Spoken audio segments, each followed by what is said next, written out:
Halo semuanya, perkenalkan aku Natania Priska Lohe dengan NIM 3333240146 dari kelompok 10 Tutorial Statistika 2.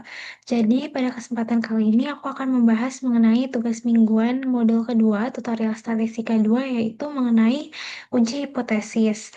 Nah, di sini untuk soal yang pertama itu jelaskan apa yang dimaksud dengan uji hipotesis secara sederhana. Jadi, uji hipotesis itu merupakan suatu metode dalam statistika yang digunakan untuk menentukan kebenaran suatu hipotesis atau dugaan dengan memanfaatkan data hasil penelitian. Jadi, hipotesis sendiri ini itu adalah jawaban sementara terhadap suatu permasalahan penelitian yang masih perlu dibuktikan. Jadi, melalui uji hipotesis ini, kita dapat melakukan pengambilan keputusan apakah hipotesis tersebut itu dapat diterima atau ditolak berdasarkan hasil analisis data yang dilakukan. Nah, selanjutnya soal yang kedua itu sebutkan dan jelaskan langkah-langkah dalam melakukan pengujian hipotesis. Nah, jadi untuk melakukan pengujian hipotesis, langkah pertama yang harus kita lakukan yaitu kita merumuskan hipotesisnya dulu. Di mana pada tahap ini itu kita akan menentukan dua jenis hipotesis, yaitu hipotesis nol dan juga hipotesis alternatifnya. Di mana kalau hipotesis nol itu biasanya menyatakan bahwa tidak terdapat pengaruh perbedaan ataupun hubungan antara variabel yang diteliti. Sedangkan hipotesis alternatif itu kebalikannya. Berarti ada pengaruh perbedaan ataupun hubungan antar variabel yang diteliti. Nah, setelah itu, langkah selanjutnya kita akan menentukan taraf signifikansinya atau alfanya, di mana taraf signifikansi ini itu merupakan batas toleransi kesalahan yang ditetapkan dalam mengambil keputusan, di mana nilai yang umum digunakan itu ada di 0,05 atau 0,01.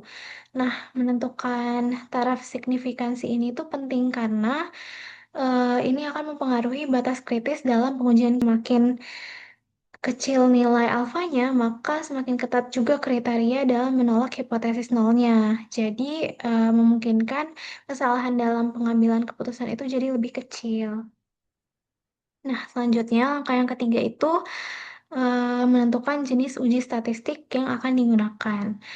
Nah, pada tahap ini kita akan menentukan jenis uji statistik yang akan kita gunakan, di mana pemilihan uji statistik itu harus disesuaikan dengan karakteristik dari datanya dan juga tujuan penelitiannya. Misalnya, kalau kita ingin membandingkan rata-rata dari dua kelompok, maka kita akan menggunakan uji T. Kalau penelitiannya itu melibatkan lebih dari dua kelompok, maka kita bisa gunakan uji F atau ANOVA. Sedangkan kalau untuk data kategori itu kita bisa menggunakan uji chi-square. Nah, selanjutnya langkah yang keempat itu menentukan daerah kritis atau kriteria pengujian. Nah, pada tahap ini kita akan menetapkan batas nilai yang akan digunakan untuk memutuskan apakah hipotesis nol ini itu akan ditolak atau diterima. Nah, penentuan daerah kritis ini itu kita lakukan berdasarkan dari taraf signifikansi yang udah kita tentuin sebelumnya. Dan juga berdasarkan jenis uji yang digunakan, apakah kita menggunakan uji satu sisi atau dua sisi. Di mana daerah kritis ini tuh bisa kita peroleh dari tabel distribusi statistik, dari tabel T, tabel Z, maupun tabel F. Nah, selanjutnya untuk langkah yang kelima itu menghitung nilai statistik uji berdasarkan data yang diperoleh. Jadi pada tahap ini kita akan menggunakan rumus statistik untuk menghitung nilai T-nya ataupun nilai Z-nya. Nah, perhitungan ini tuh bisa kita lakukan secara manual maupun menggunakan bantuan software, di mana nilai statistik yang udah kita peroleh ini nantinya akan kita bandingkan dengan nilai kritis dari tabel. Nah, selanjutnya langkah yang keenam yaitu membandingkan nilai statistik uji dengan nilai kritis. Jadi di sini kita akan membandingkan nilai statistik uji yang kita hitung tadi dengan nilai kritisnya, di mana jika nilai statistik ujinya itu berada dalam daerah kritis, misalnya ketika T itu misalnya ketika T hitung itu lebih besar dari T tabel atau berada di luar batas yang ditentukan, maka hipotesis nol itu ditolak. Sebaliknya, jika nilai statistik uji itu berada di luar daerah kritis, maka hipotesis nol tidak dapat ditolak. Dan langkah yang terakhir, yaitu langkah yang ketujuh, yaitu menarik kesimpulan. Jadi berdasarkan hasil perbandingan tadi, kita bisa menyimpulkan apakah hipotesis nol itu ditolak ataupun diterima. Nah, nantinya kesimpulan ini tuh akan diinterpretasikan dalam penelitian dan akan digunakan dalam pengambilan keputusan. Selanjutnya, soal yang ketiga, yaitu jelaskan perbedaan antara left tail test, right tail test, dan juga two tail test. Jadi, kalau di left tail test atau uji satu sisi kiri itu biasanya digunakan ketika hipotesis alternatifnya itu menyatakan bahwa nilai parameternya itu lebih kecil dari nilai tertentu. Nah, ciri-cirinya itu eh, ketika daerah penolakannya itu berada di sebelah kiri kurva distribusi dan juga digunakan untuk menguji penurunan atau nilai yang lebih kecil. Sedangkan kalau right tail test atau uji satu sisi kanan itu biasanya digunakan ketika hipotesis alternatifnya itu menyatakan bahwa nilai parameternya lebih besar dari nilai tertentu. Nah, ciri-cirinya itu ketika daerah penolakannya itu berada di sebelah kanan dan juga digunakan untuk menguji peningkatan atau nilai yang lebih besar. Nah, kalau two-tail test itu biasanya digunakan ketika hipotesis alternatifnya itu menyatakan bahwa nilai parameternya tidak sama dengan nilai tertentu. Ciri-cirinya itu daerah penolakannya itu berada di dua sisi, terbagi di sisi kiri dan juga sisi kanan, dan digunakan jika tidak diketahui arah perbedaannya. Selanjutnya, soal yang keempat itu berikan dua contoh pengaplikasian uji hipotesis dalam kehidupan sehari-hari. Nah, di sini untuk contoh yang pertama, aku ambil dalam pengaplikasian metode belajar. Contohnya itu ketika seorang guru ingin mengetahui apakah metode belajar baru yang menggunakan video interaktif itu lebih efektif dibandingkan metode pembelajaran konvensional. Nah, untuk itu guru tersebut merumuskan hipotesis nol bahwa metode baru tersebut itu tidak meningkatkan hasil belajar siswa dan juga hipotesis alternatif yang menyatakan bahwa metode baru dapat meningkatkan hasil belajar. Nah, kemudian guru tersebut mengumpulkan data nilai siswa sebelum dan sesudah penerapan metode baru lalu melakukan uji hipotesis. Misalnya menggunakan uji T. Nah, jika hasil analisis menunjukkan bahwa adanya peningkatan nilai yang signifikan, maka hipotesis nol itu ditolak. Dengan demikian, dapat disimpulkan bahwa metode pembelajaran baru lebih efektif dan dapat digunakan dalam proses belajar mengajar. Jadi, pengujian hipotesis pada metode belajar ini itu dapat membantu guru untuk menentukan atau menilai apakah metode belajar baru yang digunakan itu layak digunakan selanjutnya atau tidak. Selanjutnya, contoh yang kedua itu pengaplikasian uji hipotesis pada kualitas produk makanan. Dimana contohnya ketika ada sebuah usaha minuman yang ingin mengetahui apakah resep baru yang mereka kembangkan itu lebih disukai oleh pelanggan dibandingkan resep lamanya. Jadi pemilik usahanya itu menetapkan hipotesis nol bahwa tidak terdapat perbedaan tingkat kepuasan pelanggan antara kedua resep dan juga hipotesis alternatifnya bahwa resep baru itu lebih disukai. Nah, selanjutnya dilakukan pengumpulan data melalui survei atau uji coba kepada pelanggan dengan memberikan penilaian terhadap kedua produk.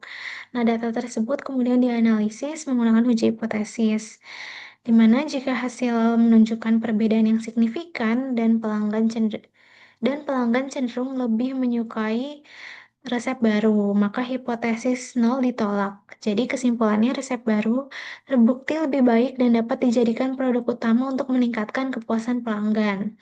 Nah, di sini uji hipotesis dapat membantu pemilik usaha untuk menentukan apakah resep baru itu perlu digunakan secara permanen. Selanjutnya, untuk soal yang kelima, ada sebuah perusahaan produsen gula pasir yang menetapkan bahwa berat rata-rata isi bersih produknya adalah 1000 gram per kemasan. Nah, untuk mengevaluasi kestabilan proses pengemasan, diambil 36 kemasan secara acak.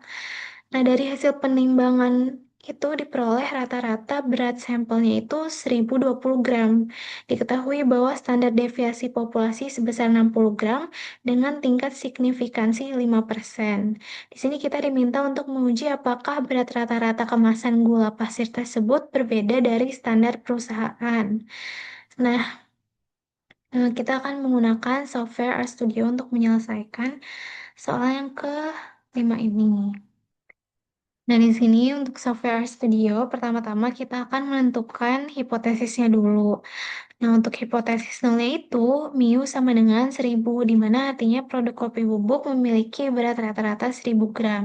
Nah, untuk hipotesis satunya itu, mu tidak sama dengan 1000, yang berarti produk kopi bubuk tidak memiliki berat rata-rata 1000 gram. Selanjutnya, kita akan menginput data yang diketahui dari soal, di mana untuk M-nya ini adalah nilai rata-rata hipotesisnya yaitu 1000, lalu ada nilai rata-rata sampelnya yaitu 1020, standar deviasinya 60, dan juga jumlah sampelnya itu ada 36 sampel. Nah, di sini bisa kita run dulu. Nah, setelah itu kita akan mencari nilai statistik uji Z.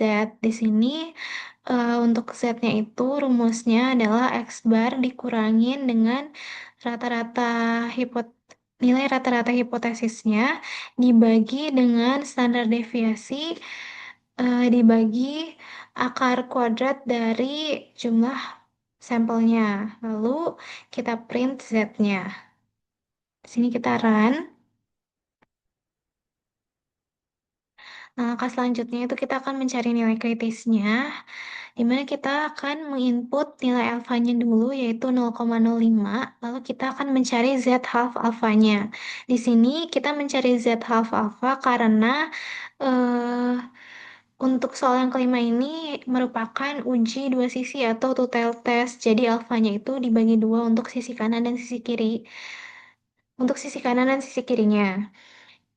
Di mana untuk rumusnya itu kita menggunakan sintaks key-norm untuk mencari nilai dari distribusi normal tabel Z dengan 1 min alpha per 2. Lalu di sini untuk hasilnya itu akan muncul dalam bentuk interval dari min Z half alpha sampai Z half alpha. Lalu di sini bisa kita run. Nah, di sini muncul untuk hasilnya. Jadi, untuk nilai statistik uji Z-nya itu kita dapetin 2, sedangkan untuk nilai kritisnya itu dari min 1,959964 sampai 1,959964. Jadi, eh, nilai statistik uji Z-nya ini berada di luar nilai kritisnya, sehingga dapat disimpulkan bahwa hipotesis nolnya ini tuh ditolak. Artinya, rata-rata berat produknya itu berbeda secara signifikan dari yang dihipotesiskan. Baik, sekian yang bisa saya sampaikan. Kurang lebihnya mohon maaf. Terima kasih.